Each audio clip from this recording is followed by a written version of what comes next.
baby, we're not peasants anymore.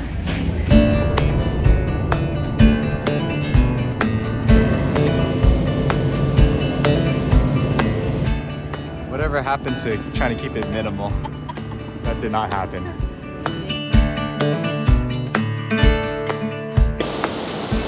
Well, welcome back to the Kona Drains, everybody. It's a little bit of a sketchy day here on the coast. We've got some pretty sketchy swells, but willing to risk it for the biscuit. That's what you kind of have to do when you're shooting seascapes. So yeah, if you love seascape photography as much as I do, you'll understand the challenges that it comes with. You know, not only are you focusing on trying to be a good landscape photographer, worrying about lighting, composition, managing your camera settings, but at the same time it adds that extra layer of challenge because not only are you risking your personal safety when you're shooting around all of this salt water, you're also risking the safety of your expensive camera equipment at the same time. But when you can pull off a shot where everything comes together, there's really no better feeling and no better rush that you get from trying to dodge all of these really crazy waves and pulling a shot off in the process. My hope is that these clouds go a little bit further out and I can get kind of like the main composition. Like that. Check out that rainbow building off in the distance. Anyways, in this video I wanted to talk about one of the most important settings in seascape photography, which is shutter speed. Changing your shutter speed for seascape photography can drastically change the end result of your image. You can use a fast shutter speed to really freeze the action of a particular wave to really capture a moment in time, or you can use a long shutter speed to kind of drag the wave and to create textures and give the image like a nice dreamy look. So in this video, I'm gonna try and walk you guys through the process of how I choose the shutter speed that I'm going to use to capture my seascape photography images. And hopefully by the end of this video, you'll get a better understanding of how the shutter speed affects your seascape images depending on the conditions that you're getting, how fast the water flow is moving, all of that type of thing. Unfortunately for us today, we're using my favorite shutter speed range, which is kind of like that shorter, that faster, long exposure range from like 1/8 of a second to about a second. That's kind of the shutter speed range we're working with here. And this is what I like to call the sweet spot for seascape photography. Using this shutter speed range, it's gonna allow you to capture the water in motion, but at the same time not blur out that motion too much that you lose a lot of the texture and the detail in your images. Let me go get set up and I'll show you guys what I'm talking about.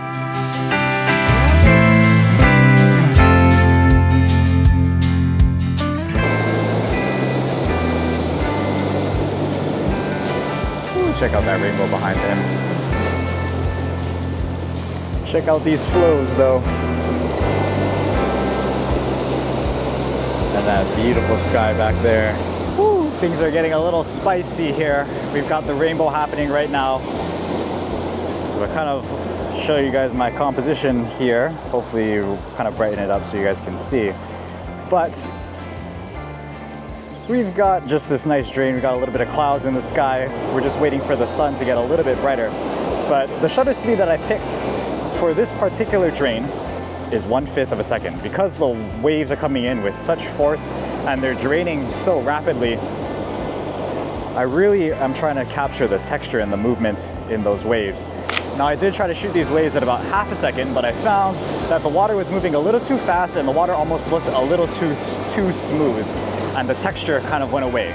So even though my sweet spot for shutter speed for seascapes is a relatively narrow range, like 1/8 of a second to like 1 second, you know, there is only a couple of shutter speeds in that area.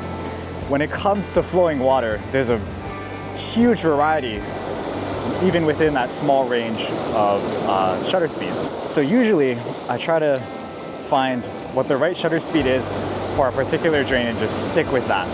And that shutter speed will depend on how fast the water is moving. In this case, the water is moving relatively fast. We're getting really, really fast water flow dropping down into the drain just like that. So we want to use a faster shutter speed, like 1/5 of a second, to really capture the texture in all of that water. We don't want to drag the shutter too long to like a second and kind of lose that texture with the waterfalls. Finally got some decent sky at this drain. I've been hunting this for a while. Ooh.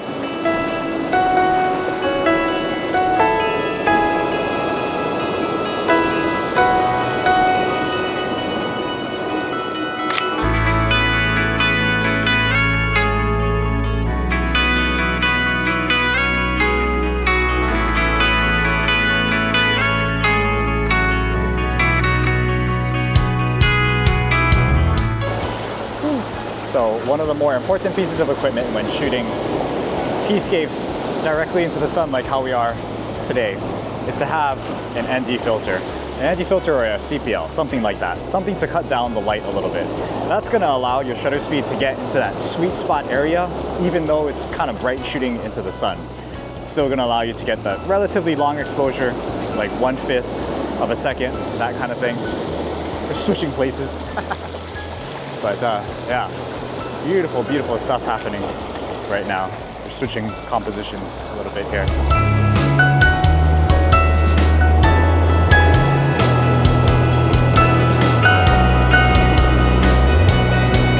Beautiful.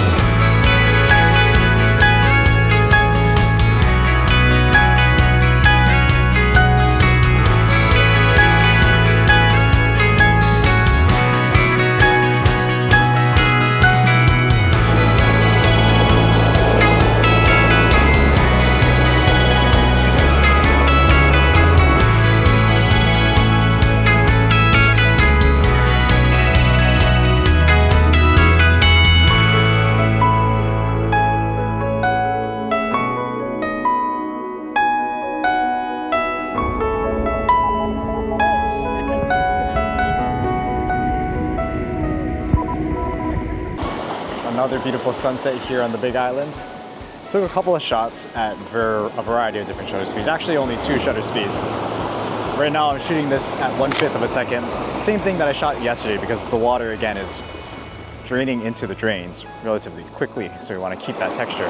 But I did take a couple of test shots at 1/2 a second just to kind of show you guys the difference.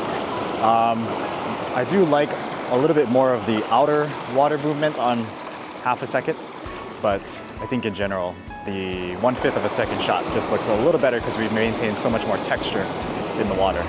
But do let me know in the comments which shots that you liked better.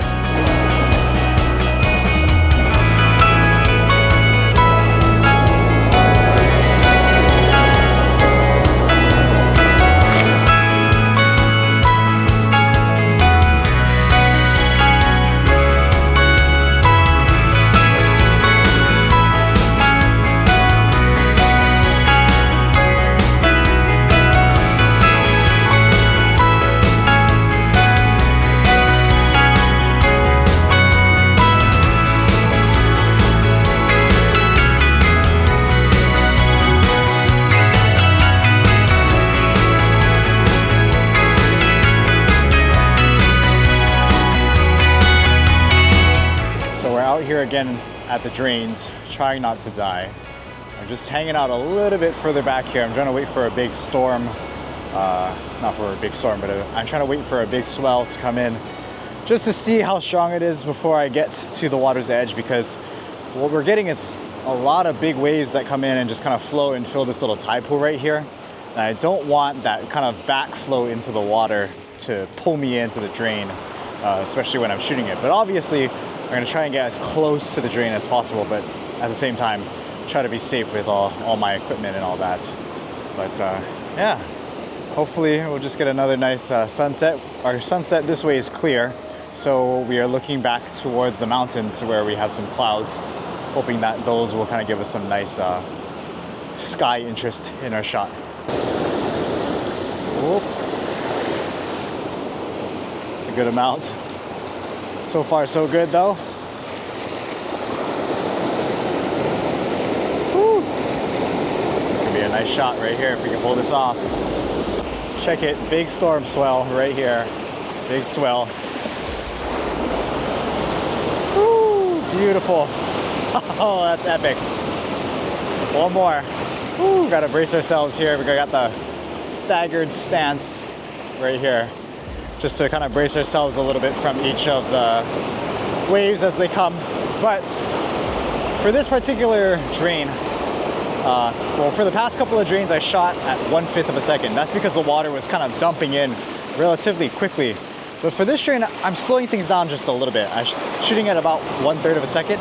Because this is such a massive drain and we've got so much water flow going around, I think 1/3 of a second just allows the water to move just a little bit more, and for the water to kind of drain down into the drain, it's taking the water a little bit longer to do that. So shooting with a slower shutter speed in this situation is definitely helpful to kind of convey kind of the gravity of this shot, how much water is actually dumping into the drain. It's not just like a quick snapshot. And yes, the water flow going into the drain is powerful, but it's the sheer amount of water that's flowing in there is what's really making this image. So that's what we're trying to go for here, is to just kind of convey how much water is actually being dumped into this thing right here. Woo! Strong surge. Woo! That's a lot of stuff right there. Beautiful.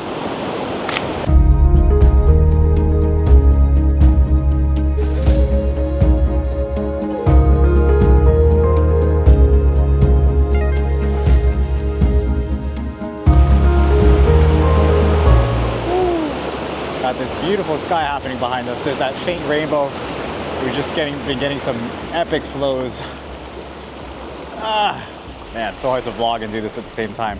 Kind of just taking the same shot over and over again. But as the light kind of changes and shifts from like the bright yellow to this more orange color, oh man, it's just such a beautiful, beautiful sunset here on the drains. Sometimes, you know, when you get clear skies, you try to work your way around, try to find the clouds, and just shoot the drain from a different angle. As long as you stay relatively safe, you totally could do it. But yeah, because our water's taking such a long time to go into the drain, just gotta drag our exposure a little longer to kind of convey, to give the water flow a nice effect on this drain. Can't be shooting it as quick as we did the past couple of days, that's for sure.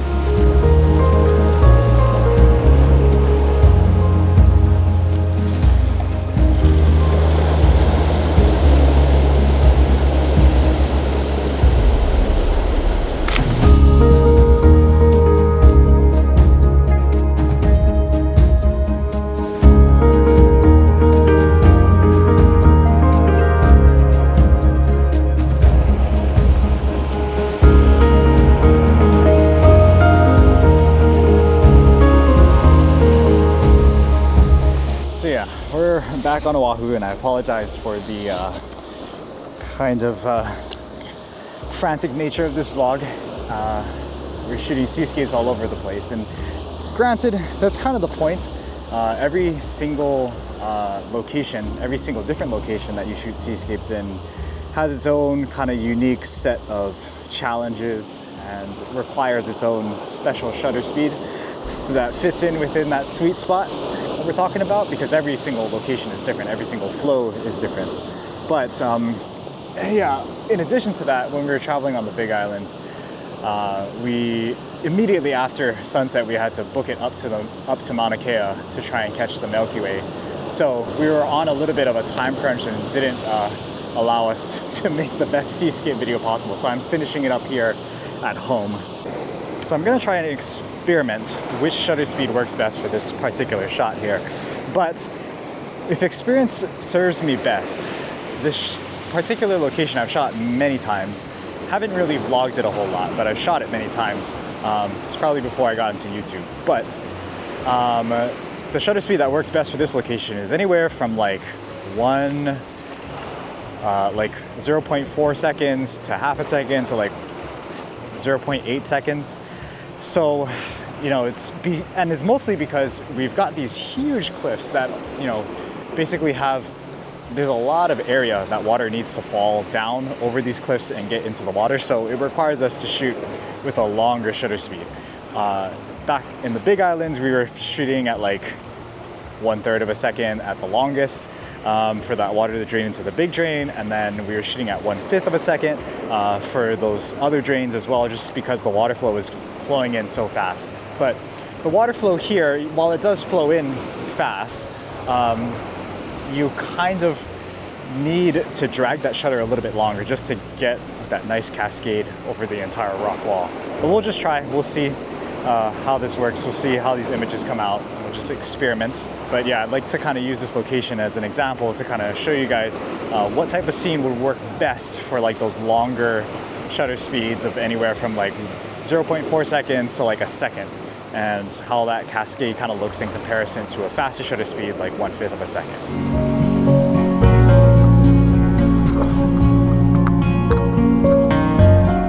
So usually I'd advocate for really getting yourself in there and getting close to the drains. But in this case, sky is only low clouds. It's still not looking that nice. It had a little bit of potential, but that potential has very quickly gone away. So I'm kind of hanging back a little bit, but just to kind of demonstrate shutter speed use for seascape photography, I'm still trying to risk my camera gear just a little bit, just not as risky as I typically would. Oh, maybe this way. Hey, last second kind things, last second kind things.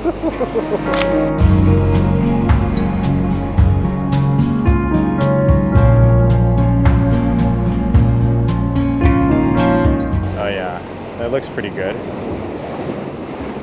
I guess that's kind of the best that you could ask for given these waves conditions. The tides and the waves are not that crazy, so you know, the shot is not going to be the best shot that we could have gotten here at this particular location.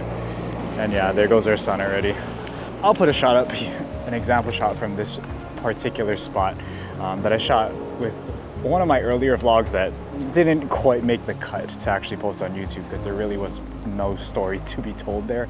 It was just me shooting some nice waves and some nice seascapes with some nice color. We got a beautiful, beautiful sky that particular day, but I did shoot that particular shot at 1/2 a second. It will kind of showcase to you guys kind of what a particular shot will look like, or a seascape shot will look like at 1/2 a second. But yeah, let me get away from this water and conclude the seascape vlog.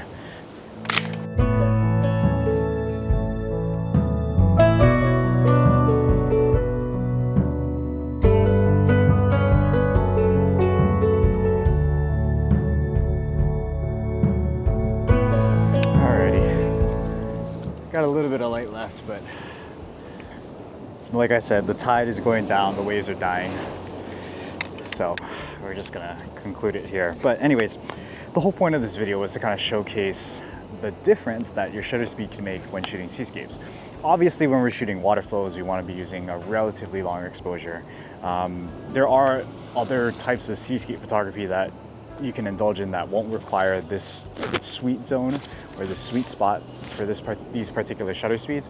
But generally speaking, if you're shooting flowing water, you want to add that like misty, dreamy effect. This sweet zone between 1/8 of a second to like 1 second is kind of the general area that I like to shoot in. For these shots, obviously you want to be using a nice sturdy tripod to make sure you minimize camera shake as much as possible and your camera is as still as possibly can be. ND filters and circular polarizer filters also help a lot just to reduce the light that's entering your camera, and especially when shooting directly into the sun or shooting during golden hour, you're not going to be able to stop down your camera to 1 second or even 1/5 of a second without requiring an ND filter. And also pay attention to your tides and your swells.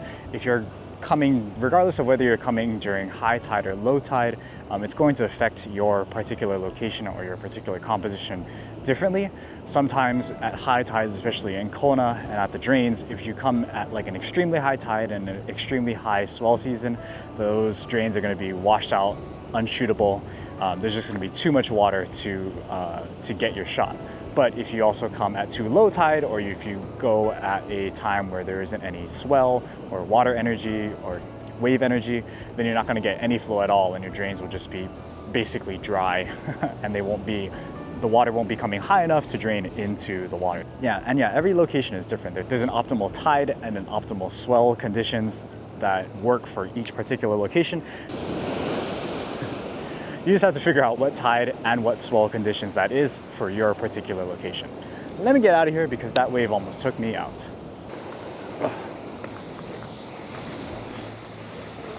All right, So in conclusion, your shutter speed plays a very, very critical role, probably the most critical role in your seascape photographs. And just the slight difference between half a second to 1/5 of a second, just that small little difference can really make a profound impact on your images. And I hope this vlog did a good job in teaching you guys that. Now, unless you're practicing some other subgenre of seascape photography, like let's say you're shooting, you know, telephoto waves, you're gonna wanna be shooting those at like a super fast shutter speed.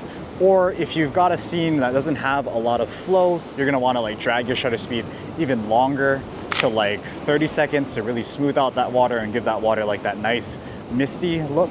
But if you like to practice the type of seascape photography like I do, where we've got crashing waves in the background, where we've got water flow going into the ocean, you're gonna wanna stay in that shutter speed sweet spot between like 1/8 of a second to like 1 second. But even in that sweet spot, that sweet zone, you're gonna have some variation depending on the conditions, depending on how far your water has to travel into the ocean, you know, how long that takes, depending on how big your waves are, depending on how small your waves are.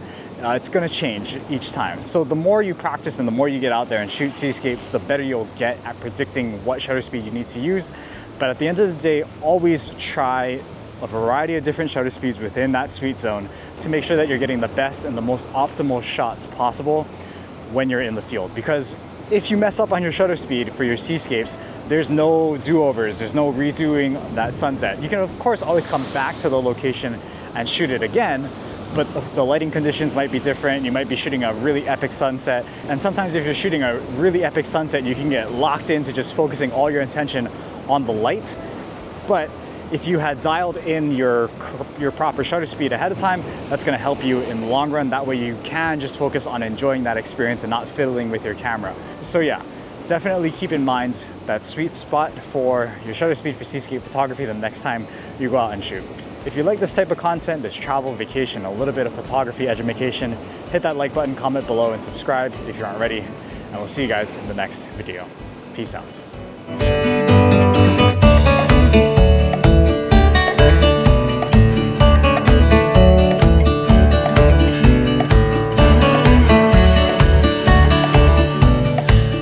This would actually be a really good spot for sunrise during the winter. I mean, it's a little bit of a walk to get here, but yeah, the flows are nice. Look at that. This might actually get Darwin and Lummi out for sunrise.